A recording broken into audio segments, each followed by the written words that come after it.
Hi, welcome to Juice Bar. Today we're gonna mix a non-alcoholic drink.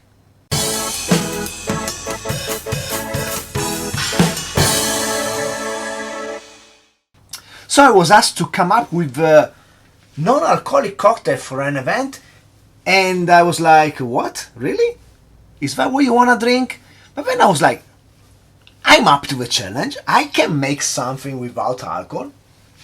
And that got me thinking, and I realized that what is a cocktail if not a recipe where we play with our palate? And while in a traditional alcoholic cocktail we have to deal with the alcoholic factor, dilution, and cooling down our cocktail, the main reason to mix, if there is any reason to, but if we really want to mix a non-alcoholic cocktail, the reason is to be playing with flavor. And we play with flavor by searching to achieve a balance between all the different sensations that our mouth can feel. This is a lot more like working as a chef, but unlike a chef, we are not gonna aim for strictly the sour if you are doing a sour dish, or we are aiming strictly for the sweet if you are doing a dessert. We really have to have a balance between all these factors, which I have no science in this, but I just figured out it will be the sweetness, the bitterness, and the sour, the main thing we want to balance. And on top of that, we have some additional sensation, and one is spiciness, which we can subtract, and the same goes for umami, which rarely come into play in cocktails, but which we can exploit, especially today with a non-alcoholic cocktail. So here we go. I decided to start with a shikuwasa juice because the juice from this Okinawan citrus, it's really bitter, almost as bitter as the bergamot. And when I was developing the aperitivo marrone, using the bergamot really helped me build a base of bitterness for our cocktail on which to build the rest of the ingredients. So we're gonna start with 30 milliliters of 100% shikuwasa juice, which is thick and bitter and sour. And then, to counterbalance the bitterness and the acidity of our shikuwasa juice, we are gonna enter some spiciness and sweetness, both together in this honey and ginger syrup. This is a 3 parts only, 1 part water to make it just flow better. And I simmer this with some ginger for some time, and it's sweet and spicy, so it's gonna help us both to counterbalance the bitterness of our shikuwasa and add a layer of spiciness, which is always pleasant. Always. Most of the time. Let's say most of the time.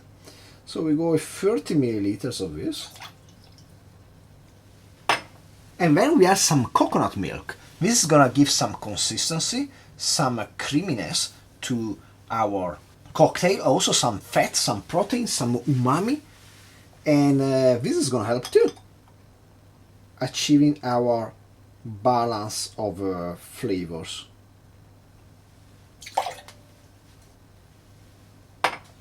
And then I'm gonna just finish with some nutmeg, just because I felt like nutmeg was gonna be a good complement to the ingredients we have, just like in a painkiller, I would say. Nutmeg and coconut milk goes really well together, especially when some citrus is involved. So I'm just gonna grate some nutmeg here.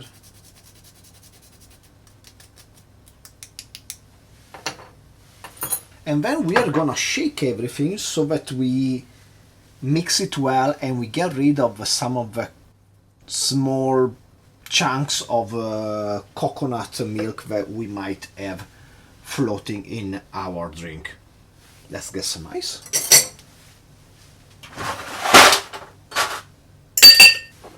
And let's give this a healthy shake.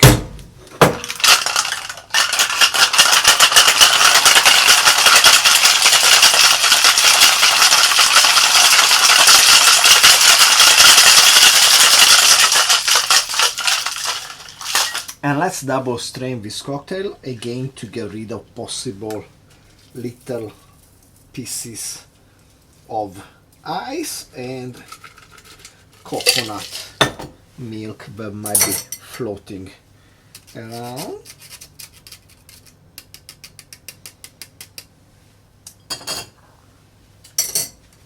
And there you go. The second non-alcoholic cocktail I feature on this channel after the orgeat lemonade I prepare when discussing Bridgerton, and my first non-alcoholic original creation, which doesn't have a name. Let's call it NA number 1, non-alcoholic number 1. There you go. Cheers.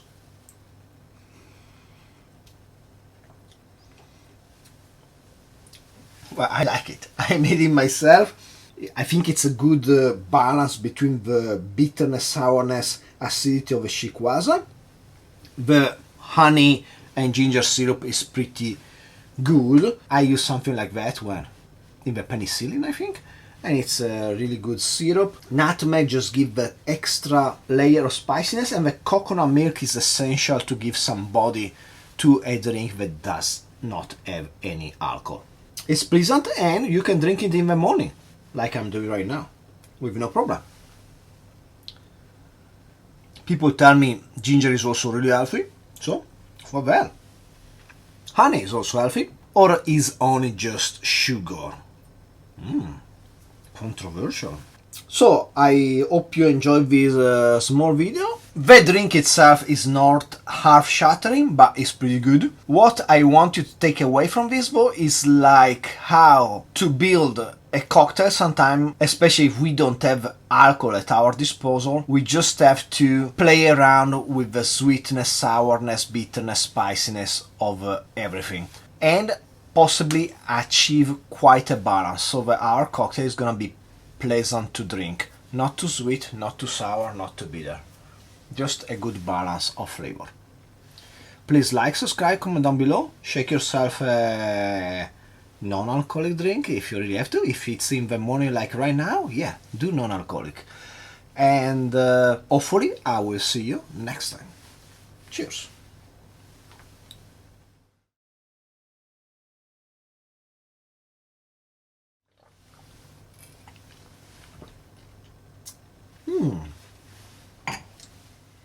So one day I was trying to research the health properties of honey, which I always thought it was good for your health, besides being a surrogate for sugar. But I couldn't find really any proof of some real health benefit of honey. And I was kind of shocked. I know you kind of grew up believing like these things, and then you search and we don't really know if honey is any healthier than just sugar. Of course, there is a reason to love honey, and it's just because it's good. It tastes good.